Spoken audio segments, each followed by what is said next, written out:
व्रत कर रहे हैं, नंगे पांव चल रहे हैं, उपवास कर रहे हैं। वैसे एक बात बताना, आपको लगता है भगवान को अच्छा लगता होगा जब हम ये सब करते होंगे? अगर वो पेरेंट है, हम गैस कर रहे हैं, I don't know what's right और रॉन्ग, वी गेसिंग, आप पेरेंट हैं, आपको अच्छा लगेगा कि आपका बच्चा पूरा दिन खाना नहीं खाएगा? तो हाँ जी, नहीं ना।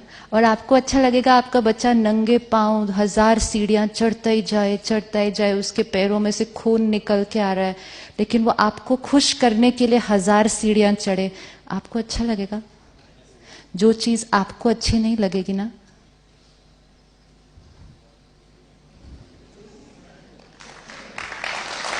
चेक कर लेना चाहिए हमेशा करने के टाइम।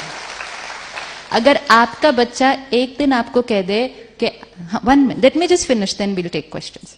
अगर we have to think, we are not deciding right wrong anything, we have to just think what we are doing. We were doing everything for purification, right? Purify करना था हमने अपने आप को, लेकिन प्योरिफाई किसको करना था हमने?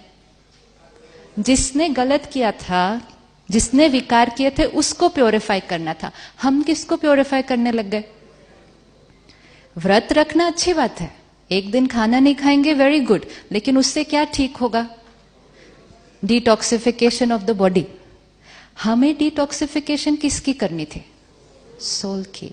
खाना नहीं खाने से शरीर की क्लेंजिंग हो सकती है, लेकिन खाना नहीं खाने से आत्मा की क्लेंजिंग कैसी होगी? आत्मा तो और ही उस दिन थोड़ी थोड़ी ऐसे ऐसे हो रही होती है, कब 9 बजे तो कब खाना खाऊं। और फिर अगर किसी और को कोई अच्छी चीज खाते हुए देख लिया, होता है नहीं होता?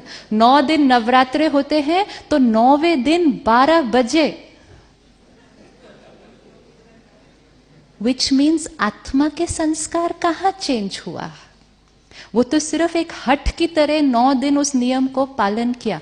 प्योरिफिकेशन अगर हुआ होता तो फिर 9वें दिन के बाद आपको वो चीज खाने का मन ही नहीं करना चाहिए फिर। लेकिन ये तो वेट करते हैं कब 12 बजे और कब हम उस चीज को खाएं। तो प्योरिफिकेशन किसका करना था? आत्मा का करना था। लेकिन क्योंकि हम भूल गए थे मैं आत्मा हूं, हमें क्या लगा मैं कौन हूं, तो हमने किसकी प्योरिफिकेशन करनी शुरू कर दी? हमने सोचा शरीर को तकलीफ देंगे, कष्ट देंगे तो इसकी प्योरिफिकेशन हो जाएगी। लेकिन पाप इसने नहीं किए थे। अगर मैं इस हाथ में एक चाकू पकड़ के किसी का मर्डर कर दूं तो ना चाकू की गलती, ना हाथ की गलती, गलती उसकी जिसने सोचा वो करने का और उसको किया। तो हाथ को धुलाई करने से प्योरिफिकेशन नहीं होगा। फिर हम गए गंगा स्नान करने, श्रद्धा से, भावना से गए, डुबकी लगाई, बाहर निकले, शुद्धिकरण हो गया, शुद्धिकरण हो गया। We have to think.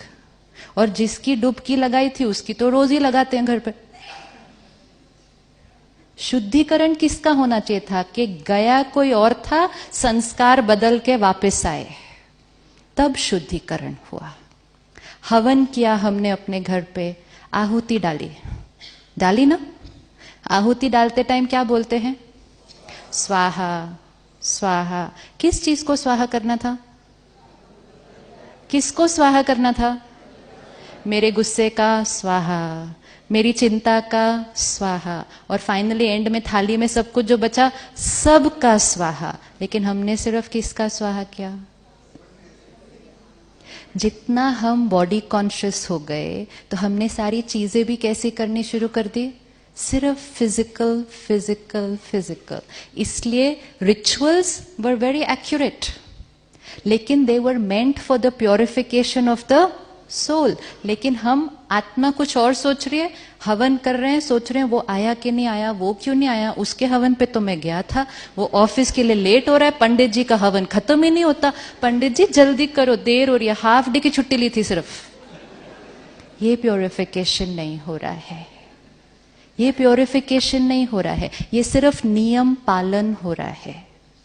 तो फिर अगर सिर्फ नियम पालन करेंगे, प्योरिफिकेशन नहीं करेंगे, तो चार्जिंग कैसे फील होगी? फिर और इसीलिए चार्जिंग नहीं फील हो रही है। अब प्योरिफिकेशन किसका करना है सिर्फ, और उसको प्योरीफाई करने के लिए क्या करना पड़ेगा, सिर्फ क्या करना पड़ेगा, स्वाहा करना पड़ेगा। तो किसको स्वाहा करना पड़ेगा, विकारों को स्वाहा करना पड़ेगा। स्नान करना पड़ेगा तो किसके अंदर स्नान करना पड़ेगा, किसके अंदर स्नान करना पड़ेगा, गंगा स्नान करना होता है ना। तो गंगा स्नान मतलब ज्ञान रूपी गंगा के अंदर रोज डुबकी लगानी।